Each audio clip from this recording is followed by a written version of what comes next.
Hi, I'm Jodie, a relationship and sex therapist based in Southern California, and today we are continuing the Love Island reaction series with episode 13.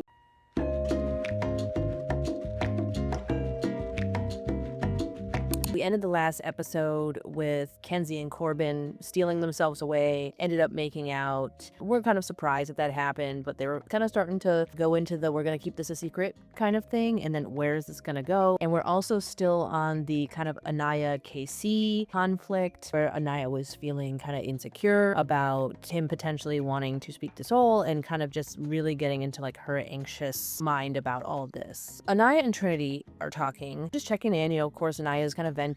One thing I did not like, as I talked about this in the last episode of when we had like Kenzie and Jen talking, and I feel like Anaya and Trinity were kind of doing a little bit of the same thing. I feel like Trinity previously was kind of like affirming Anaya by saying, hey, like, no, Casey's a good guy. I believe him, that he's honest and authentic with his feelings. But this time kind of felt a little bit more like the Kenzie and Jen thing, where it's like they're just beating each other's anxious thoughts and kind of bullshitting.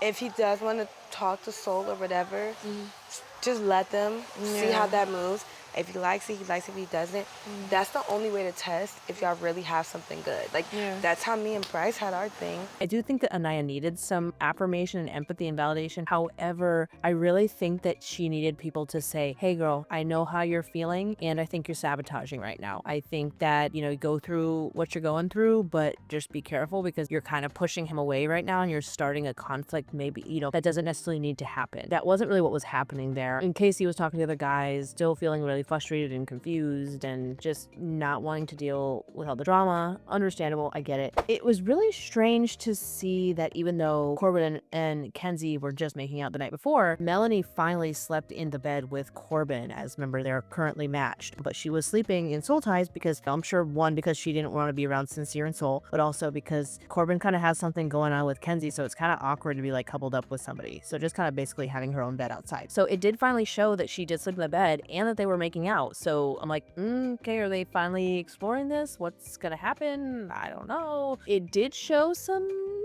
movement in the Gabrielle and Jen bed. There was a little bit of talk about that the next day. I don't think they ever confirmed, but pretty sure some kind of sex happened. Good for them. I think this is why Jen and Kenzie kind of get along, because they both are kind of leading a little bit with like a lot of the physical attraction, which yes, definitely have your fun, but I know with a lot of these shows, how does that reflect on maybe the emotional connection that's being built, right? Like you have the show like that I also watch, like Too Hot to Handle, and the whole point of that is to avoid physical affection to encourage building an emotional one. And so of course they don't like restrict that here. That's actually one of the things that causes the drama on this show. They do not equate to each other, but there is maybe some similarities sometimes. Who's moving the fastest? What's the strength of their emotional connection? Does it exist? Is it as deeper as the other ones? There are components like that. So finding a good balance. So I thought that was really interesting. And then it showed, Kenzie and Caleb having a conversation. Corbin and Melanie had a conversation. So it was just really interesting. And the Kenzie, Caleb, Corbin, Melanie, square or whatever is going on there kind of continued. I did make a note to talk about affection just because it was something that I'm noticing with a lot of the couples, right? The amount of affection that's happening. And it is really cute to see how much of this is just, they're in the limerence phase, which for those that aren't familiar with that term, is basically like the puppy love phase, the beginning phase of a relationship where we're mostly driven by like the chemical nature of connection with the person. And is that what they're always going to be like? Who knows? They're just really excited. They got the butterflies. They're, really enjoying spending time with each other. Sure. But it was really nice too to see, like, I think Kenzie is like an example of how much of this is just, I think part of that is just who she is versus how much of it is like really like physical nature of her. But like she's touching the hair. They're doing like holding hands all the time and kissing each other's shoulders. And I see a lot of the other couples doing that too. Like they're having chats. They're just holding hands. They're not just sitting next to each other. And it is really cute to see. And also basically every time they pan the camera, they're like almost all of them are making out like when the lights go out. It is cute to see. And I know that that is something that a lot of every couple has to kind of find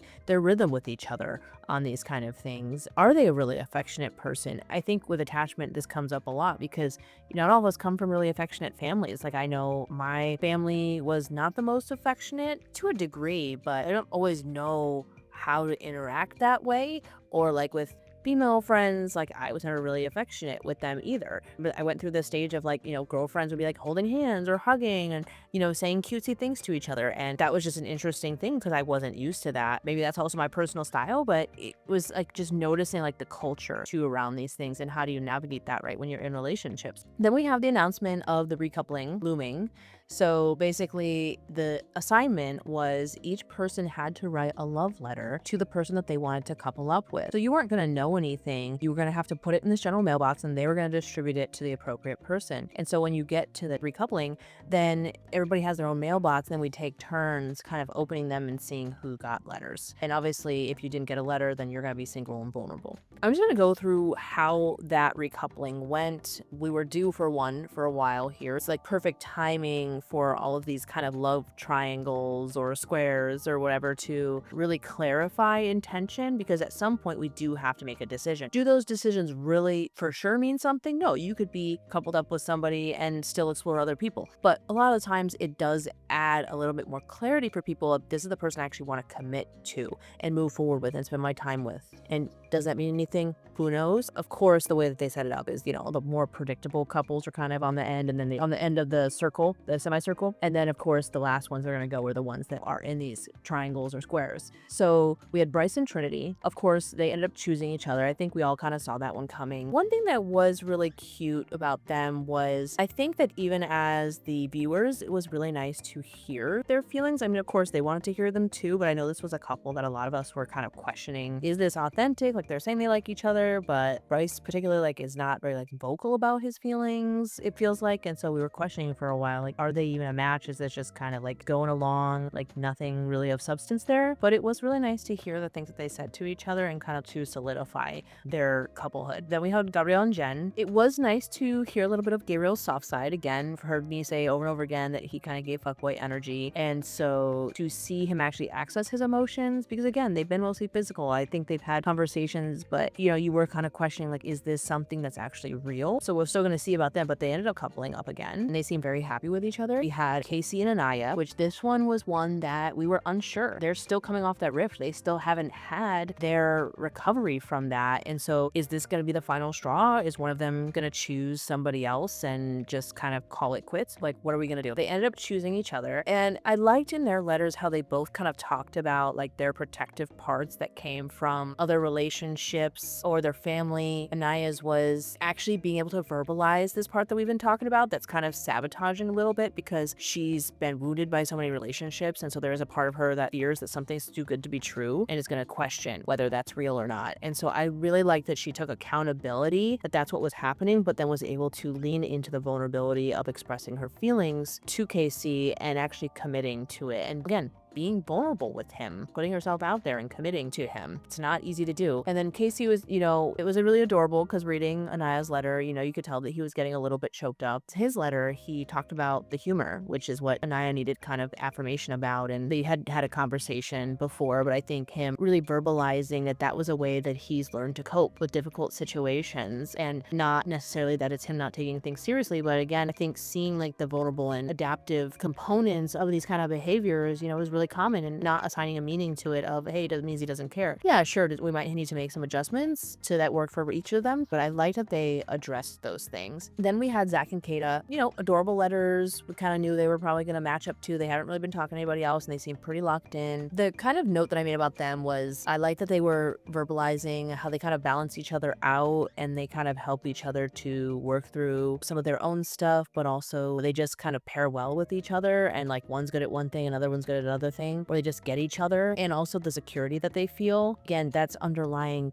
pretty much everything. We don't want to feel anxious. We don't want to feel scared of rejection or things like that. So security is you don't question it. You know they're going to be there. You know they're going to not only be there for you by not necessarily choosing like another bombshell, but also that they're going to be there for you emotionally. They're going to give you affirmation. You're going to know that they care. When you're having a hard time, they're not going to jump ship. They're going to be there for you and support you and still tell you that they care. Of course, we've got the more difficult couples. It started with Kenzie. So of course, Kenzie opens her mailbox and she has 2 letters. So of course, we already know those are coming coming from Caleb and Corbin. We just were not sure if Corbin was actually going to choose her, and he ended up choosing her, which I'm not surprised. They just connected the night before. Like, he wasn't really connecting with Melanie. It was just whether or not he was going to be vulnerable enough to put himself out there. One of the things that kind of coming up in my mind, I mean, Caleb's letter overall was, he's a little bit more of a vulnerable guy and more emotionally in tune, so I was not surprised that his letter was a little bit more heartfelt. Dear Kenzie, from the minute I walked into the villa, I've been lost in your eyes. Your smile lights up every room you walk into, but your beauty goes way deeper than your looks. Sincerely, Caleb. I think Corbin's was what Corbin had to offer at that time, and I think he was still vulnerable, but it, when you're comparing the two, Caleb's is more of the swoon and like that's adorable. That was so sweet.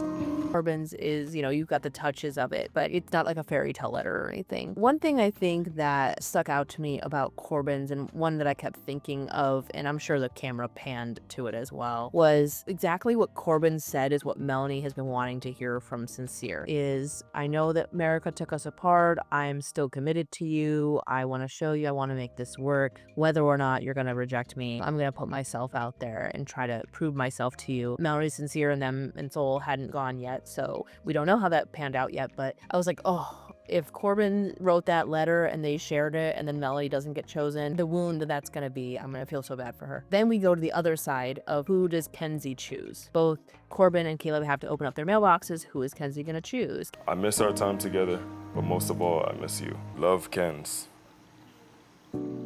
Kenzie ends up choosing Corbin. Poor Caleb. We were really rooting for Caleb. I was not surprised that she chose Corbin, but I was really rooting for Caleb. Caleb seems like such a nice guy. I think Corbin's a nice guy too, but Caleb is really like the sweet guy that you kind of hope somebody ends up with. I mean, that's just been like the, usually the trend is like the really nice people kind of end up not matching up. Not that everybody else isn't nice, but he was such a sweetie. And then she chose Corbin, who of course was happy, and they got the affirmation that what they had was real, or so we think at least. It was so difficult to see Caleb sit down. He looked sad. He looked hardened, really. I'm thinking like, oh gosh, I hope this doesn't become his villain era, where it's like, now I'm not going to be vulnerable and I'm just going to use women, or I don't think he has it in him, but I can understand why people become that way because it's hard to be vulnerable. And he kind of said that, he didn't see it coming. So it was such a sad situation. And then we move on to one of the juiciest ones of the Sincere, Melanie, Soul triangle here. They had Sincere, who obviously they knew was the only guy left, so they had him open his mailbox and he had 2 letters. Not surprising. I mean, we knew as soon as Kenzie had 2 that Corbin did not give the letter to Melanie. Basically, we knew that either Melanie was going to have nothing or she was going to get Sincere. So we kind of knew that was going to happen already. Sincere had 2 letters. They were both adorable letters. He ended up choosing Melanie. Same with the other situation. I was kind of rooting for him to go with Soul. I'm not surprised that he chose Melanie. I'm not saying what they have is not real, but there was just this natural kind of peace and connection that he had with Soul that I was really kind of rooting for. Sometimes we don't choose the healthiest people. We choose something that just feels familiar or is exciting, which